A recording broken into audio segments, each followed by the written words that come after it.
Olá, meus queridos, muito bom dia ou boa tarde para quem estiver vendo o podcast pela tarde. Ou boa noite para quem é da noite, né? Com certeza. Hoje a gente tem o prazer de receber aqui com a gente no IBIXcast um dos nossos conselheiros, um dos maiores especialistas de varejo que a gente tem aqui no país, no mundo. Hoje, presidente da Sociedade Brasileira de Varejo e Consumo, conselheiro de algumas das maiores empresas do país, entre eles Boticário, Petz, Ipiranga, MPM, escritor também, inclusive depois eu pedi para ele falar um pouquinho mais do livro que ele está lançando aqui, que eu já estou morrendo de curiosidade para começar a ler. Edu Terra, nosso querido, muito obrigada pela sua presença. Obrigado, Edu, por ter vindo. Obrigado, Wagner. Obrigado, Camila. Uma honra, um prazer estar aqui com vocês. E acho que vamos falar de bastante coisa bacana aqui. Excelente. Edu, para começar aqui a ambientar o pessoal, conta um pouquinho da sua trajetória, como é que você foi parar no varejo e dentro dessa jornada toda, como foi que você conheceu a Weebix? Muito bom. Bom, estou completando 48 anos de idade e 30 de varejo, então bastante coisa, né? Eu comecei varejista raiz, né? Comecei sendo varejista de fato, com operação familiar. Minha mãe tinha operações de varejo. Eu, com 18 anos de idade, fui trabalhar com ela. Chegamos a ter 4, 5 lojas e eu percebi, né, eu fazia faculdade, percebi que eu gostava de varejo, mas não de ser varejista naquele momento. Eu me formando, né, eu fiz SPM, tive um contato na época com um projeto que nascia na USP, na Universidade de São Paulo, de varejo, um projeto que ganhou muita repercussão depois, e não imaginava, para ser sincero, que eu fosse, naquele momento, parar no mundo acadêmico, né? Com 20 e poucos anos de idade, e fosse virar professor. E fiz uma transição de varejista raiz, continuei varejista, mas do outro lado do balcão, né? Então, eu com 22 anos fiz um MBA, com 23 anos eu fiz um mestrado, comecei a dar aula, com 24 anos eu já estava dando aula em MBAs, pós-graduação, e até os 38, 39, eu vivi uma vida varejista acadêmica, né? Então, ajudei a montar, na época, o primeiro MBA de varejo do Brasil, era responsável pelos programas internacionais desse MBA, e que formava os executivos de varejo do Brasil, e vivi uma vida acadêmica varejista muito bacana. Na época, já tive a minha primeira experiência de conselheiro de uma empresa de varejo e, mais ou menos há 10 anos, fiz uma transição, que normalmente a transição que as pessoas fazem é o contrário, né? Primeiro elas são executivas, depois vão lá para o mundo acadêmico. Eu saí um pouquinho desse mundo acadêmico e fui me tornar conselheiro profissional e comecei a atuar de forma mais direta em grandes empresas de varejo como conselheiro. Criei também um negócio que até hoje funciona muito bem, que é levar executivos para destinos onde o varejo passa por grandes transformações. Então, a gente leva 250, o Wagner esteve comigo, inclusive, né, na NRF, que é o maior evento de varejo do mundo em Nova York. A gente leva executivos para a China, para Israel, para Seattle, para o Vale do Silício. E há 8 anos também me tornei, como vocês disseram, presidente da Sociedade Brasileira de Varejo e Consumo, que é uma entidade que hoje responde pelos grandes estudos técnicos, pesquisas, rankings do varejo brasileiro. Então, a soma disso tudo que a gente falou dá esses 30 anos aí de experiência com varejo. Excelente. E como que foi que você ouviu falar da Webull e da Weebix pela Muito bem. primeira vez? Essa é uma pergunta interessante. Foi através de um dos nossos conselheiros, que é o Cris Melles, muito querido, que hoje preside a nossa Associação Nacional dos Restaurantes, né? Sócio do Pobre Juan, que é um amigo querido de muitos anos, que me procurou, sabia da minha relação já com blockchain, cripto e algo que eu já vinha estudando, e da minha busca por soluções que resolvessem uma dor do varejo, trazer clientes de uma forma mais inteligente, né? Engajasse consumidores de uma forma diferente e negócios com cripto, com blockchain. O Cris chegou antes que eu e ele me aproximou né, na época dos fundadores do Ale e do Wagner, e me convidou para o projeto. Eu me lembro da primeira conversa que eu tive com os dois, eu me encantei, achei que, de fato, a Webex resolvia uma dor de empresas de consumo, de varejo, com altíssima tecnologia, de uma maneira simples, e acho que foi amor à primeira vista. É legal comentar que na época eu lembro que eu e o Alenda ficamos super nervosos. Falei, pô, cara, esse cara entende de varejo, bicho. Se ele chegar e falar que a gente tá fazendo uma merda, a gente tá ferrado. Para tudo. Para Isso tudo. faz 4 anos, talvez, né? Acho 4 anos já. Foi na época do... Foi em 2019, na época do ICO. É isso aí. Excelente. E qual que tem sido o seu maior desafio enquanto conselheiro dentro da Webex? O que você enxerga como o maior desafio aí desse grupo de conselheiros dentro da nossa operação? Perfeito, Camila. Acho que desde que eu conheci a Webex, acho que a gente sempre teve uma robustez na questão tecnológica muito grande. A solução nasceu no aspecto do blockchain e na mecânica do token, do utility token, de uma forma muito bacana, né? Acho que o nosso desafio tem sido justamente acertar essa relação entre a tecnologia, a comunidade e as dores de um mercado que ainda é tradicional, né? Que é um mercado de varejo, é um mercado de consumo, é um mercado de serviços, que tem lá suas dores do dia a dia, que é trazer consumidores, que é engajar consumidores, que é, enfim, que é gamificar a relação usuário, marcas, enfim. Então, fazer esse depara, né, que essas dores do dia a dia com altíssima tecnologia, parece simples no papel, mas na prática não é, né? Acho que esse tem sido, talvez, a nossa maior discussão, né, na sequência das nossas reuniões. Acho que avançamos muito, temos muito que avançar, né? Acho que a gente não para de discutir, mas acho que já estamos em patamares bem diferentes do início. Com certeza. É legal que, comentando um pouco o que o Edu está falando, eu percebo muito... a gente tem conversado muito com agências de publicidade, marketing, que atende varejo, né? E a gente percebe muito quanto eles estão até meio que atônitos com tamanha mudança que está acontecendo.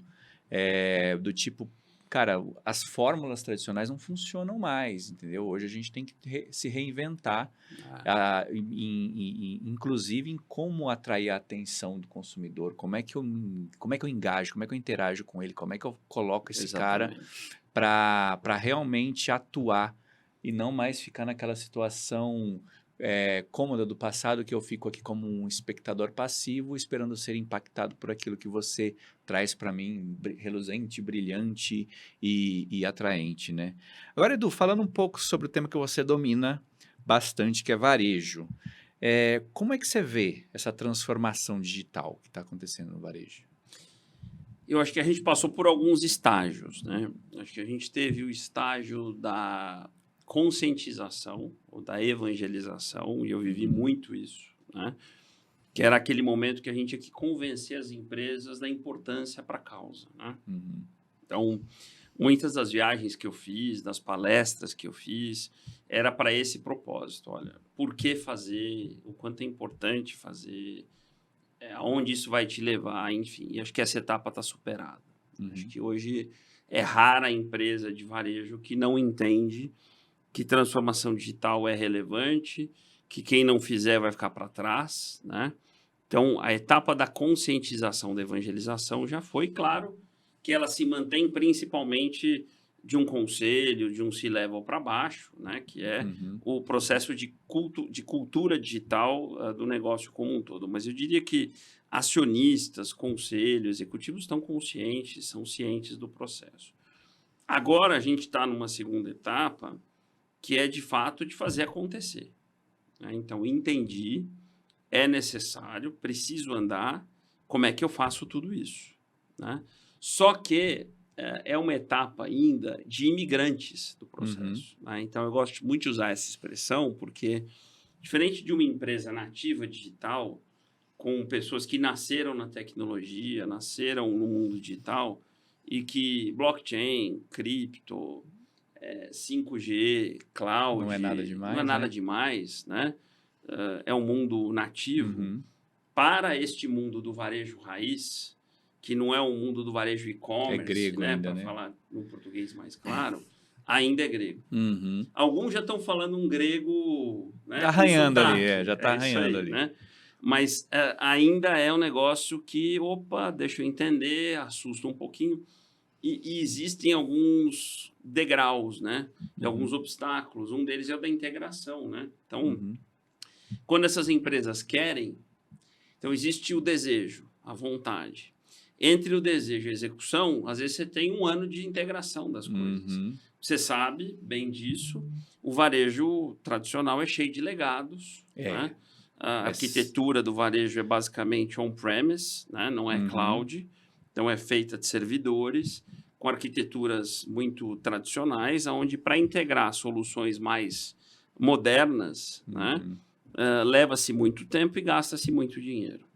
Então, isso cria ruídos. Né? Então, para dar um exemplo prático, a gente já viveu isso mesmo na Webex. Né? Sim. Você faz uma reunião sensacional, todo mundo sai empolgado, começa-se um piloto, alguns meses depois, por desafios de integração, né, começam-se os ruídos. Pô, é difícil, é mais complicado. Então, estamos nesse estágio.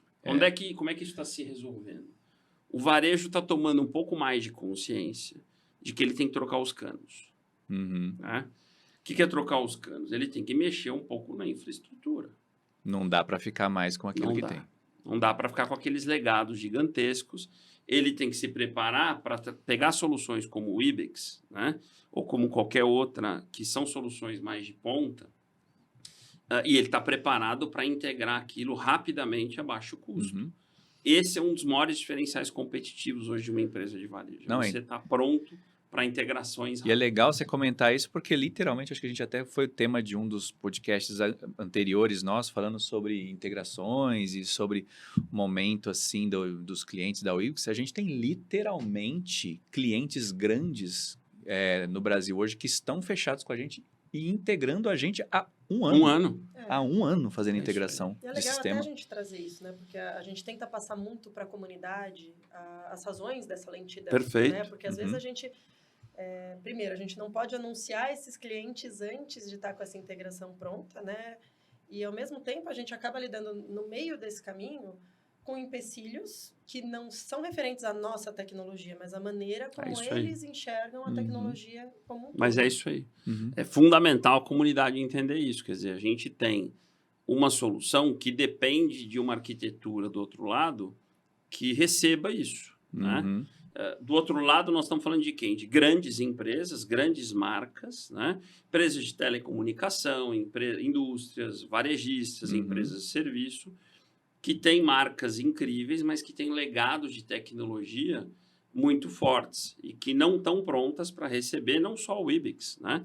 Mas qualquer aplicação mais de inovação. Uhum. E é aí que a gente está, que é a pergunta que vocês fizeram. Essa troca de canos, né? Uhum. E aí dando crédito a uma empresa que eu gosto de falar, que é o Magazine Luiza, que a gente... Né? Magazine Luiza hoje passa por uma fase um pouquinho mais complicada por conta do mercado de ações, mas teve coragem lá atrás de trocar os fazer isso daí. Né? De estar pronta do ponto de vista de arquitetura, de conectar qualquer aplicação a baixo custo e com velocidade. Eu gosto de dar esse exemplo porque é uma empresa que era tradicional e conseguiu se tornar, do ponto de vista digital, pronta para a inovação e para a modernidade. E o que foi um movimento bom, porque hoje deixa ela muito mais ready to use. Exatamente. Qualquer coisa nova que possa vir do mercado, né? Perfeito. Sim, e tem até uma importância interessante nisso, né? Porque eu acho que há algum tempo atrás precisava ter um pioneirismo que viesse da gestão para fazer isso. Hoje a gente tem visto, né? A gente percebe muito isso através dos clientes que vêm através da gente sem que a gente os procure, né? Então, a gente batia na porta, tinha que apresentar os projetos.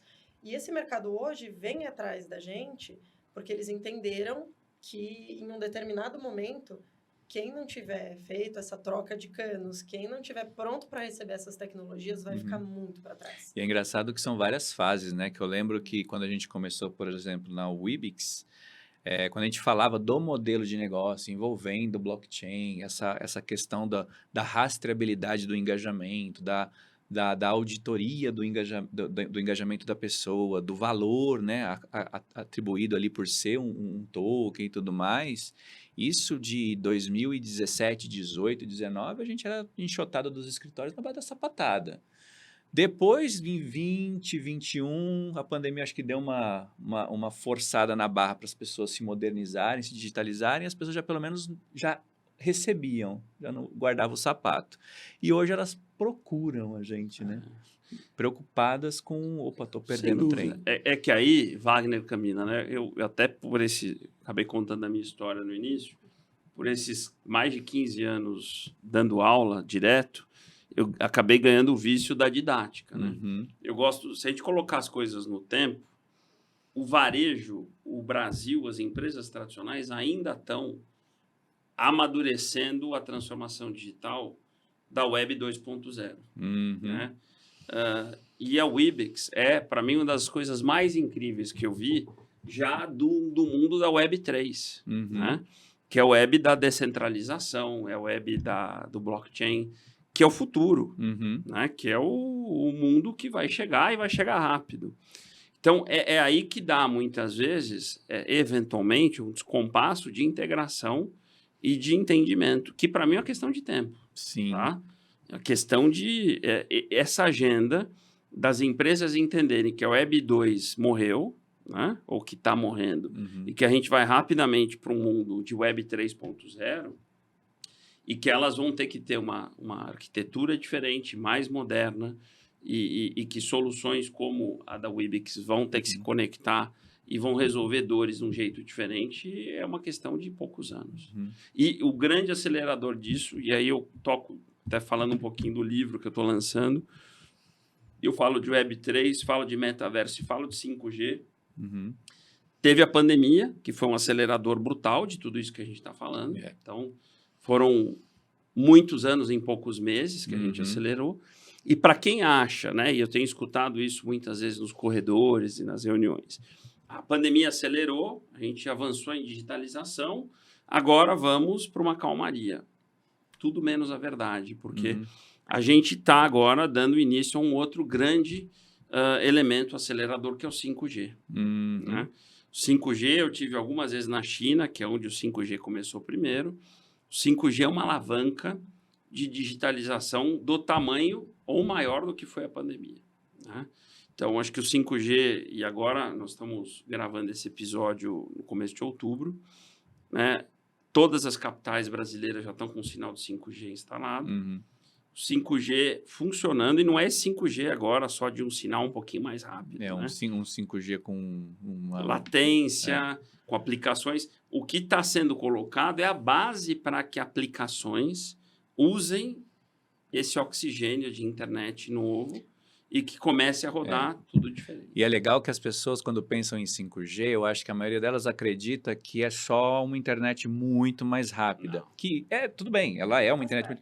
Só que quando você tem uma internet muito mais rápida, você abre caminho para fazer um monte de aplicação que não dava para fazer com uma internet menos rápida. A gente tem até um estudo hoje, por exemplo, de trazer experiências que é possível só por causa do 5G, com uma interface gráfica muito mais elaborada no telefone celular. Porque antes eu precisava ter hardware, precisava ter um bom telefone para ter uma experiência boa. Com o 5G, o hardware que faltar no seu telefone pode estar na nuvem, porque eu consigo acessar esse processamento de dados na nuvem e ter uma experiência muito legal. Talvez as pessoas nem percebam, mas o 5G vai diminuir até o custo dos aparelhos da gente. Vai deixar os telefones mais baratos, porque eles não vão mais precisar ter tanto processador, tanta memória, tanto HD, porque está tudo na nuvem agora. Aliás, pouca gente está falando. O 5G é uma agenda de democratização de internet. Exato. Por isso que você falou, que é perfeito. Pela banda, que a banda tende a, no médio prazo, ficar mais barata, tá? Porque ela consome menos energia, ela vai estar mais ampliada. E resumindo, em 2, 3 anos, internet de altíssima velocidade com baixa latência vai virar oxigênio. E aí, obviamente, a hora que você democratiza o uso de uma internet ultra rápida com baixa latência, as aplicações vêm a reboque de um jeito diferente. Vão ser muito mais experiências, muito mais imersivas e legais, com dispositivos muito mais baratinhos, porque você tem toda uma infraestrutura que não está mais necessariamente no seu dispositivo. Perfeito. Dentro do varejo, Edu, o que você enxerga como uma principal mudança que possa ser potencializada pelo avanço do 5G? O 5G vai trazer basicamente muito mais conexão, não só entre as pessoas, como a gente falou, mas entre as coisas, né? Então, a gente, 10 anos atrás, começou a falar em internet das coisas, que são os IoTs, que para muita gente é algo que nunca aconteceu, e de uma certa forma é verdade. E o 5G vai trazer a potencialização disso. Então, com a questão da latência, para a gente explicar rapidamente, a latência é o tempo de resposta do sinal, né? Então, é o que gera o delay, um sinal de transmissão, é o que gera, por exemplo, a impossibilidade da gente fazer uma cirurgia de forma remota, porque o delay gera uma diferença de sinal e aí você erra o ponto da cirurgia e mata o paciente. É o que impossibilita um carro autônomo funcionar com segurança, ou um veículo autônomo, um drone fazer uma entrega. Então, quando você zera praticamente essa latência que o 5G faz, você abre uma janela, no caso do varejo, para tudo isso que eu falei. Entregas autônomas, veículos autônomos e conexão de produtos, lojas, consumidores e coisas. Resumo da ópera. O varejo gera hoje, eu gosto de falar esse número, 100 petabytes de dados por hora. Petabyte é uma unidade de dado acima do terabyte que já é dado para burro. Isso pré-5G. Com 5G, a gente está falando de exponencializar isso ainda mais. Então, respondendo objetivamente a tua pergunta, Camila, a gente está falando de um varejo com muito mais dados. Dados sobre tudo, sobre produto, sobre loja, sobre pessoas, né? E aí a gente vai ter uma jornada, e a gente vai falar um pouquinho já de jornada, né? Desse consumidor muito mais clara de quando é que você tem o desejo de comprar alguma coisa, em que momento você toma essa decisão, em que momento você compra, em que momento você descarta. Quer dizer, eu vou monitorar você, os seus produtos, as suas embalagens, com muito mais clareza e com muito mais precisão. Nossa, incrível. E saindo um pouco do 4G, que tudo isso vai cair na mesma coisa, né? Em termos de metaverso, né? O que você enxerga hoje como os principais avanços que a gente vai ter com relação a isso dentro do mercado de varejo? Perfeito. É importante também, voltando um pouquinho à questão didática, né? Aí é uma questão de opinião. Eu tenho estudado bastante a questão do metaverso e da Web3, né? Então, talvez também seja importante a gente, de forma didática, explicar. A gente falou da Web3, mas talvez não explicou, né? O Web3 é a evolução da nossa internet, que hoje a gente está na chamada Web 2.0, que é uma web que é onde já tem uma troca, né? Já tem compartilhamento, onde tem as redes sociais, mas é uma web essencialmente centralizada e uma web onde até pela questão da velocidade da latência, a experiência tem uma certa limitação. A Web 3, que é a web do 5G, a web do blockchain e a web principalmente da descentralização, muitas outras coisas vão acontecer. Entre elas o metaverso. O que eu quero dizer com isso é que assim, a Web 3.0 é uma certeza absoluta. O metaverso é uma possibilidade dentro dela. Então, o metaverso, para mim, é uma das aplicações possíveis dentro da Web 3.0, que eu acho que já acontece, vai acontecer. Então, quando você pega hoje o universo games, e muito da nossa comunidade está nesse universo, o metaverso é uma realidade. Então, se a gente for olhar hoje a quantidade de shows, né, de skins, de dinheiro, de NFTs que circulam hoje na já Web 3 inicial, não dá para a gente falar que a Web 3.0 ou que o metaverso não existem. O que acontece é que eles existem numa camada muito de jovens e de universo de gamers, tá? A discussão isso vai avançar para uma camada de pessoas mais velhas e de outros setores. O meu segmento, que é o segmento de varejo, tem feito experiências interessantes. Boticário, que é uma empresa que eu estou no conselho, fez algumas experiências no metaverso super bacanas. Fez uma loja no Avacan, que é uma das plataformas do metaverso. A Renner fez uma loja também super bacana e tem tido bons resultados. Então, acho que a gente, do ponto de vista de varejo, está, neste momento, 2022, em experiências, em testes, tá? Não em monetização. A Nike, a Adidas têm feito ótimas experiências combinando NFT com lojas do metaverso. E eu acho que o 5G, que vai trazer velocidade de novo com latência, menos latência, vai criar base para que isso tudo funcione melhor. Uhum. Perfeito. E até é legal, porque isso isso pluga diretamente até com os nossos interesses dentro desses avanços do metaverso, né? Então, acho que hoje todos vocês aqui da comunidade já sabem, né, da nossa parceria e sociedade, né, junto com a CRIA.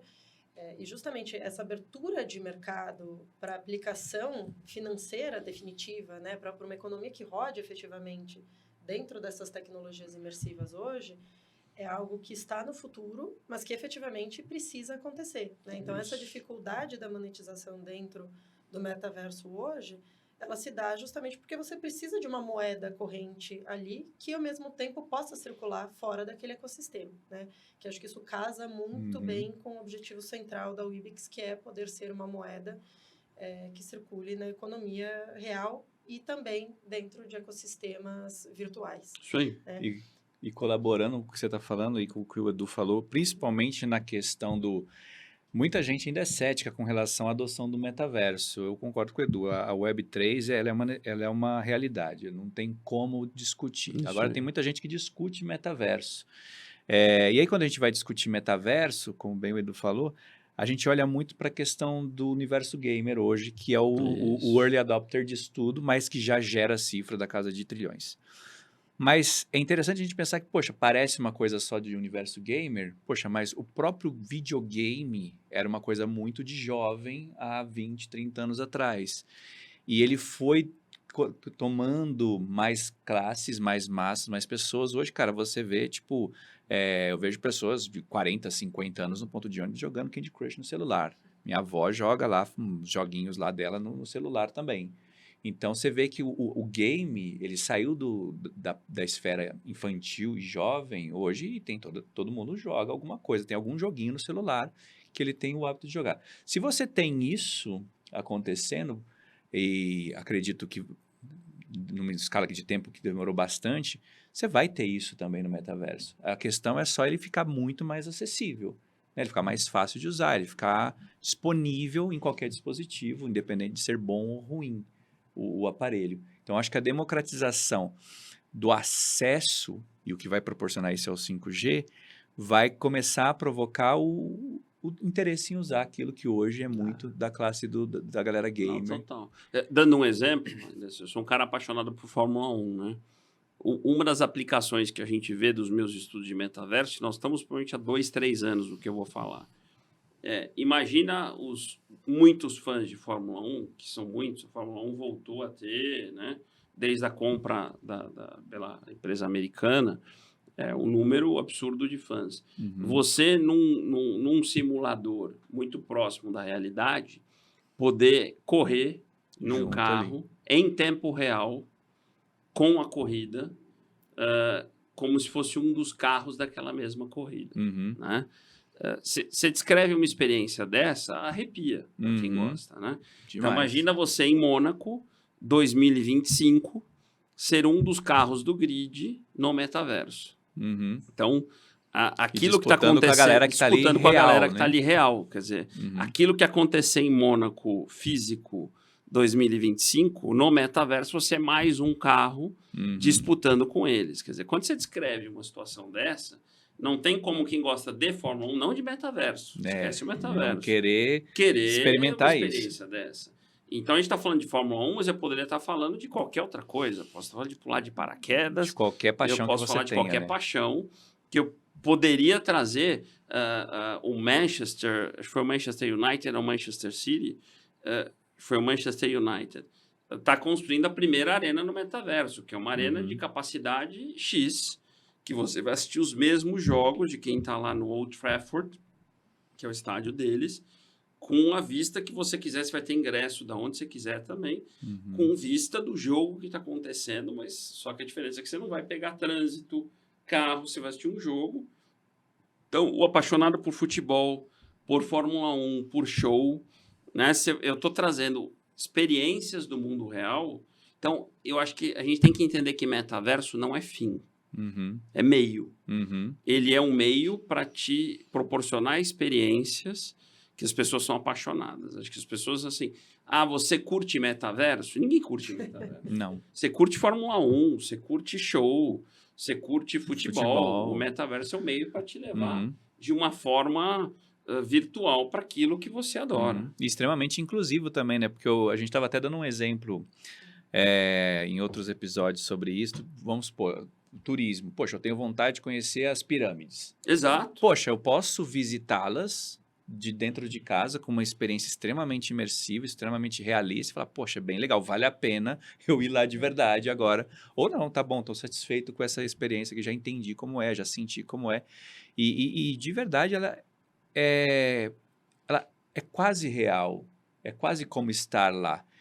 Só que sem você precisar sair de casa, sem você gastar uma fortuna com passagens. Você viu um exemplo, o Wagner viu um exemplo que a gente mostrou na NRF, que é real, de uma senhora de mais de 90 anos, armênia, já com muitos problemas de mobilidade, que o neto colocou um óculos de realidade virtual, que é o pré-metaverso, vamos dizer assim, com a catedral da cidade dela, cujo sonho dela era voltar lá um dia, e ela nunca vai conseguir voltar, porque ela não está mais na cidade dela, e mostra a cena dela com uma senhora de 90 e poucos anos com esse óculos, e não tem como você olhar aquilo e não chorar. Nossa, eu tô arrepiada. Você vê uma senhora, ela, oh my God, né? Ela olhando aquilo e falando, não acreditando que ela estava lá, né? Então, é isso que a gente está falando de tecnologia, de levar experiências reais para as pessoas viverem. Né? Exato, eu acho que o metaverso hoje já está muito ligado à emoção, né? Total. Com relação a tudo. E o avanço dessas tecnologias, né? Porque você até mencionou, hoje é quase uma experiência real. E a gente está caminhando para a diferença entre a experiência real e a experiência do metaverso ser praticamente indistinguível, né? Então, você vê os avanços das questões de tato dentro das luvas de metaverso, né? De tecnologia imersiva. Os óculos, todas as tecnologias de cheiro, né? Então, imagina a gente falando de paixões aqui. Você vai num show, você consegue fazer um meet and greet com um artista que você é fã e você tá lá conversando com ele, vendo ele, só que ele não necessariamente está ali de verdade. Então, tudo isso que envolve paixões, eu acho que vai ser o grande propulsor aí do metaverso. Camila, aí é que está o ponto. Aí é que entra o 5G na história. A gente está há 1, 2, 3 anos, no máximo, de um habilitador de velocidade de latência para chegar no que falta. Né? Para dar essa resolução a mais, esse tato a mais que está faltando. Porque, óbvio, não tem quem não tenha feito... Assim, vamos lá, quem está nos assistindo aqui. Todo mundo já fez uma experiência de óculos de realidade virtual e foi nota 5,5, 6, certo? Ficou meio enjoadinho, o negócio é mais ou menos legal. A resolução não é tão realista, né? Beleza. Nós estamos na nota 5,5, 6. É aí que entra o 5G, esse é o meu ponto. É aí que nós vamos para o 9,5. É aí que a coisa vai pegar. Porque hoje você até consegue vislumbrar um pouco dessa qualidade. Eu estava até vendo esses dias a Apple, não sei se você já viu, no Apple Music, eles têm um show de demonstração ali para você ver como é o áudio espacial deles. Só que esse show é feito por avatares.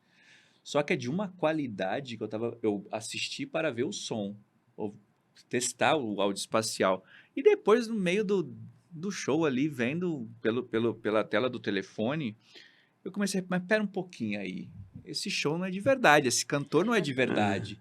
Eu custei a perceber que era um avatar de tão realista, de tanta qualidade que tinha ali na skin, na pele, no suor, no movimento, que antes era meio mecânico, né? Agora a pessoa tem um movimento natural, muito real. Falei, caramba, eu fiquei 15 minutos aqui assistindo um negócio, jurando que era uma pessoa cantando e não era um avatar.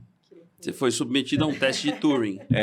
Né? Que é quando A inteligência artificial faz você acreditar que você está diante de uma inteligência humana, né? Exato. Eu falei, poxa, beleza. Agora imagine, isso foi assim porque a qualidade da imagem ali era muito perfeita. Imagina quando estiver num óculos como esse. É isso aí. Que você pode usar no dia a dia, que eu posso colocar um outro Edu do lado do Edu aqui, bater um papo com 2 Edus e eu não saber qual Edu é de verdade, qual que é o de mentira.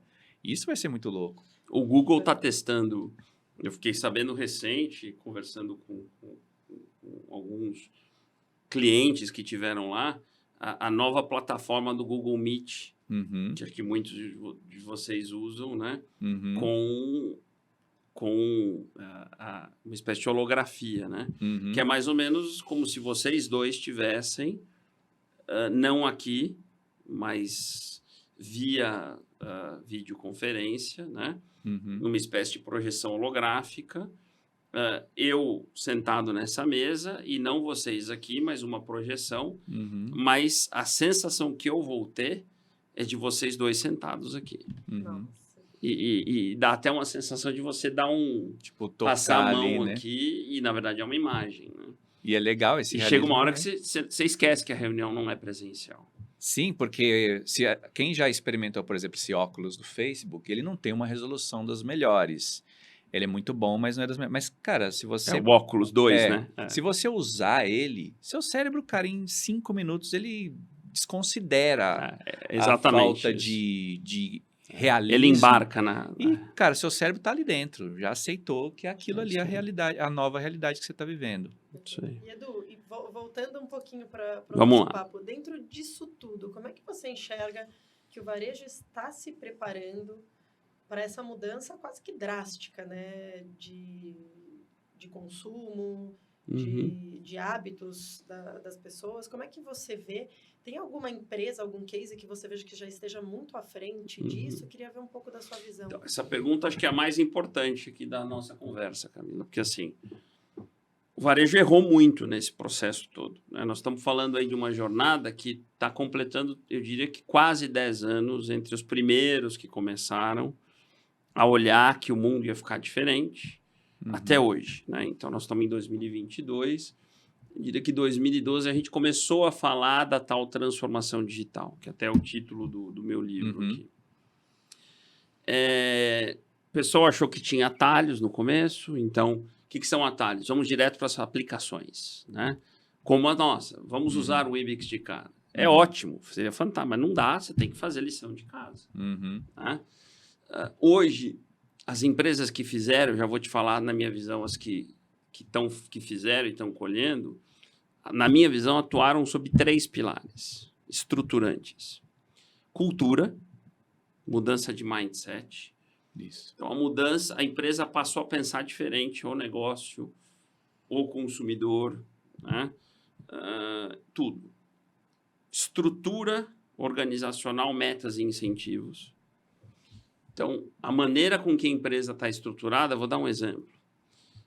Nessa jornada toda que eu estou falando de 10 anos, naturalmente, tecnologia foi ficando o protagonista. O varejo foi ficando tech.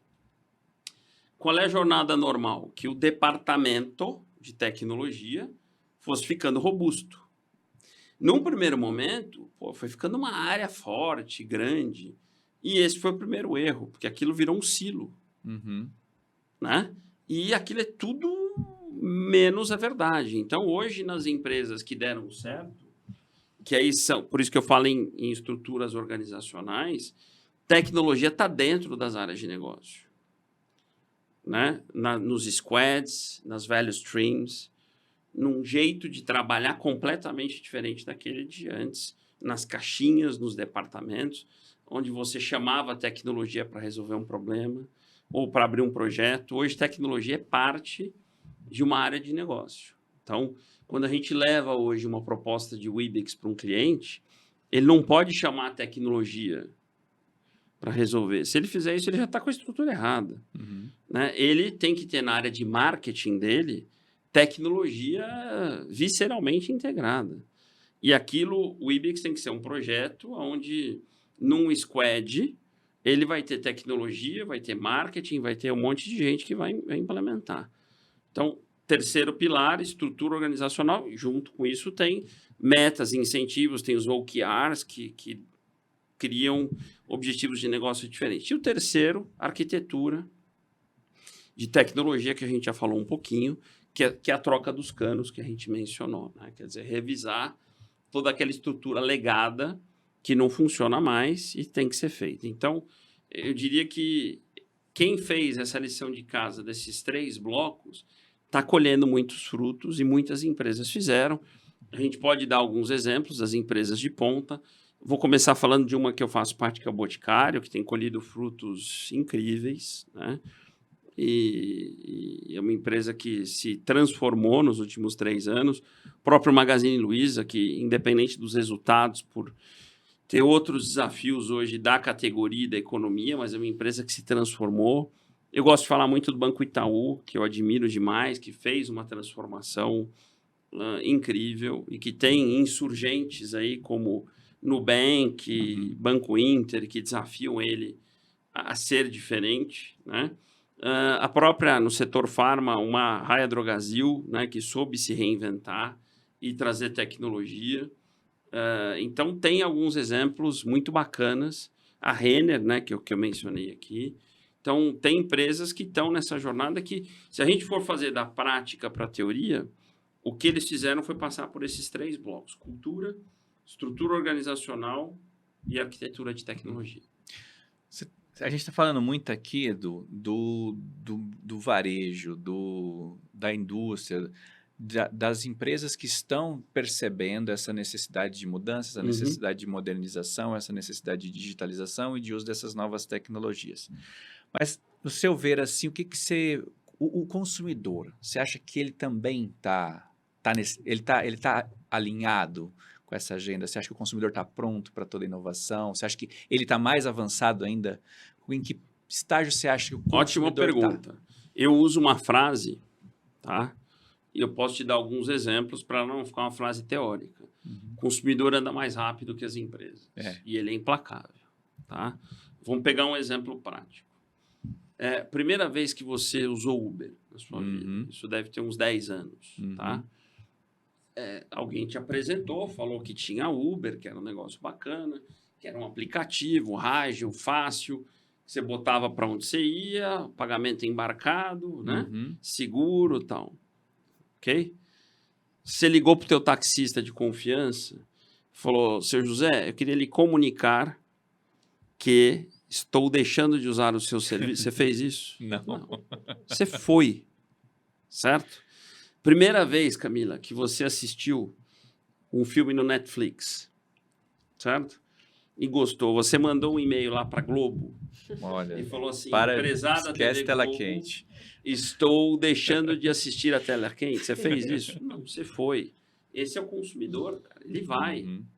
Ele se agarra, como nos bancos aconteceu, como na mídia. As pessoas, assim, quando chegou o Google, ela começou a pesquisar no Google. Quando chegaram as redes sociais, elas começaram a dar audiência para as redes sociais. Então, consumidor que somos nós, somos implacáveis, tá? A gente dá atenção, a gente dá engajamento para aquilo que a gente acha mais... É o que está acontecendo com o TikTok agora, né? A gente acha TikTok mais interessante que qualquer outra rede social, a gente embarca nela e larga outra, né?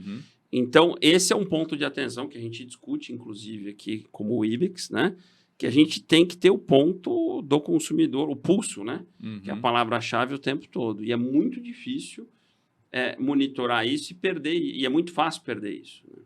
Perfeito. Justamente por isso a nossa preocupação diária e em se manter próximo da comunidade, em ouvir o pulso, que vem né, deles para a gente, exatamente. exato, né? Como é que eles têm percebido não só a moeda, né, não só sob o ponto de vista do investidor, porque isso é claro, mas sob o ponto de vista de produto e usabilidade. E entrando até nisso, né, vamos voltar para o dia de hoje, né, e olhando para o varejo como um todo e pegando o caso da Weebix. Onde você acha que a gente resolve, neste exato momento, as maiores dores dos varejistas? Perfeito. Essa pergunta é importante e é onde eu tenho tentado contribuir muito nessa nossa agenda de desenvolvimento. Aí, né? Hoje, as empresas, e aí estou falando não só de varejo, empresas de serviço, marcas como um todo, elas têm um desafio gigantesco de atrair consumidores novos, tá? Que é o que a gente chama de CAC, custo de aquisição de cliente. Esse custo de aquisição de cliente ele tem crescido exponencialmente no mundo e no Brasil por conta da mídia, né? A mídia tem se concentrado em poucas opções, porque ela se torna digital. Então, todo mundo hoje, que inclusive está nos assistindo, está nos acompanhando, que tem o desafio de trazer um cliente novo, sabe que está difícil, caro e pouco criativo trazer um cliente novo para o seu negócio. Então, aqui acho que tem um ponto. A primeira vez que eu vi o modelo de negócio, o Ibix, eu entendi que a gente tem pela comunidade, né? Onde a gente tem uma solução de, ao compartilhar, né, ao membro indicando o membro, a gente tem como oferecer para a nossa base de parceiros novos consumidores a um custo de aquisição inteligente e mais baixo que o normal. Então, acho que esse é o primeiro ponto. A outra questão é, hoje, as marcas têm um desafio de engajar aquilo que ela já tem. Quer dizer, todo mundo tem uma base de clientes, né? E você precisa fazer alguma coisa com ela. E aí, para mim, vem a mágica da gamificação, que é muito da nossa agenda, da utility token, né? Do blockchain. E o blockchain tem uma coisa que a gente fala às vezes pouco, que eu acho que o Wagner adora falar, e ele é o mestre nesse assunto, né? Que a gente tem o tracking de tudo o que acontece. Eu consigo lá no blockchain saber exatamente o que a Camila foi, o que ela fez, o que ela não fez, né? Que é um tracking de jornada que é o sonho de consumo de muita marca, né? Então, via blockchain, via utility token, via gamificação, eu consigo pegar uma base de uma determinada marca e consigo fazer muita coisa com essa base. Então, acho que são essas duas questões, né? Trazer consumidores via comunidade e engajar, trabalhar essa base com todas essas ferramentas que a plataforma tem. Perfeito. Edu, nossa, a queria... gente poderia ficar... Então, mas tem mais uma, eu tenho só mais uma. Eu sei que está acabando o tempo, mas eu queria só mais uma. Porque, assim, o Edu é um cara que, já rodou o mundo, tipo, acho que umas 20 vezes vendo inovação. E esse ano, lá no começo do ano, a gente esteve em Nova York, no evento da NRF, e a gente viu muita inovação lá também, toda voltada para o varejo. E aí eu queria perguntar para o Edu, que é bem mais viajado do que a gente, com relação ao mundo, como é que você vê o Brasil nessa agenda de inovação voltada para o varejo? Perfeito. Adoção de metaverso, Web 3.0, Legal. Um comparativo assim, como é que você vê? Primeiro eu vou começar fazendo aqui a propaganda do meu livro, que está aqui a resposta do que você está falando, tá? Então, quem quiser conhecer um pouquinho, acabou de sair, Varejo de Transformação Digital e Pandemia, tem no Mercado Livre, tem na Amazon, tem na Literária, que é a editora do livro, tem na Livraria Cultura, tá? E é justamente o resultado do que eu escrevi na pandemia sobre varejo de transformação digital. E fala um pouquinho daquilo que você falou, o Wagner e a Camila já ganharam deles aí, né? Já estou comigo aqui. E eu falo um pouquinho no livro sobre isso. Eu acho que a gente não está mal, tá? Acho uma boa notícia. Os desafios todos que a gente passou aqui, que não são poucos, não são os desafios brasileiros, são os desafios mundiais. Isso. Tem uma exceção, que eu vou explicar por quê, que é a China. Tá? A China, que eu tive um pouquinho antes da pandemia, em 3 anos eu fui 5 vezes para a China. Né? E não foi porque eu sou... a China é um lugar... Eu gosto da China, né? Acho, enfim, não sei o que aconteceu com a China durante a pandemia, porque não dá para voltar para a China. Mas o motivo de eu ter ido tanto para a China é porque a China pulou muito dessas etapas. Né? China, quando resolveu se tornar um país com muito consumo, ela não tinha lojas, não tinha shoppings, não tinha consumidores, né? E aí ela pulou etapas. Para que eu vou montar um monte de loja? Vamos direto para o e-commerce, né? Bota celular na mão de todo mundo. Então, a China, para vocês terem uma ideia, tem 52% do varejo via e-commerce. No Brasil, nós estamos em 15%. Né? Então, na China, a gente está em outro estágio, respondendo essa pergunta. Tá? Você vai para a China, você toma um susto. Em pagamento, em e-commerce, em dados, em 5G. Em outros lugares, e aí eu tive agora recentemente em Israel, tive esse ano em Seattle, vou com alguma frequência para a Europa. Tal. A Europa, então, nem se fala. A Europa está mais atrasada que a gente. Tá? Em varejo, em digital. Tá? Todos os países da Europa, com exceção da Inglaterra, têm uma penetração digital menor que o Brasil. Uhum. Tá? Obviamente que os Estados Unidos, na média, tem uma digitalização superior à nossa, porque lá tem as big techs, Amazon, Apple, Google, Facebook, etc. Mas não num estágio assim exponencialmente superior. Acho que a gente soube fazer a lição de casa. Claro que, como em todo país, existem grandes empresas, médias empresas, pequenas empresas, mas tem uma agenda acontecendo aqui sim. Por quê? Para a gente concluir. Tudo começa no consumidor. E a gente tem um brasileiro, a gente sente isso na nossa comunidade, o IBIX, né? Por N motivos, que a gente tem que fazer outro podcast para descobrir, né? E para conversar. O brasileiro, ele gosta de tecnologia. A gente tem, em pesquisas... ele não tem medo de não experimentar, tem medo né? de experimentar. A gente tem um dos consumidores mais engajados com rede social que existe, mais engajado com smartphone que existe, com rápida adoção de smartphone, de tecnologia. Então, e o 5G, que poderia ser um atraso né, dessa nosso ramp-up de tecnologia, veio, né, e chegou. Então, não acho que a gente está atrás. E o 5G vai colocar, talvez, o que poderia nos atrasar um pouquinho de novo no passo. Não, é legal essa questão, porque eu não tive a oportunidade de correr o mundo como Edu, mas na NRF a gente viu muita coisa interessante sendo exposta lá, de inovação, e, cara, muita delas a gente já está fazendo aqui. Eu falei, gente...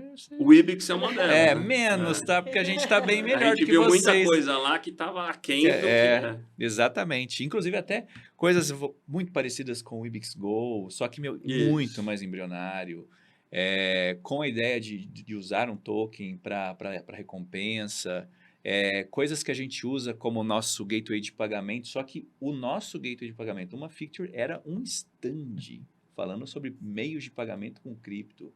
Falei, caramba, meu. A gente está muito, muito bem. A gente tem que se orgulhar disso. Excelente. Edu, obrigada mais uma vez. Obrigado. Queria que essa conversa durasse o dia inteiro aqui. Pessoal, muito obrigado para todo mundo que está ouvindo a gente, assistindo a gente. Essa pessoa brilhante, que acho que vocês devem ter adorado ouvir. A gente fala que cada conversa com o Edu é uma aula. Acho que hoje o papo foi bom, né? Eu acho, e quando o papo é bom assim, a gente tem que depois chamar de novo. Já fica o convite para você voltar, que eu acho que tem muita coisa ainda para a gente falar em cima desse tema. Tá bom. Obrigada por tudo ainda, por todo esse envolvimento enquanto conselheiro, por ter vindo aqui no podcast, por ter compartilhado tanta informação legal. Obrigado, gente. Obrigada a todo mundo. Gente, até a próxima. Obrigado, pessoal. Valeu. Até a próxima.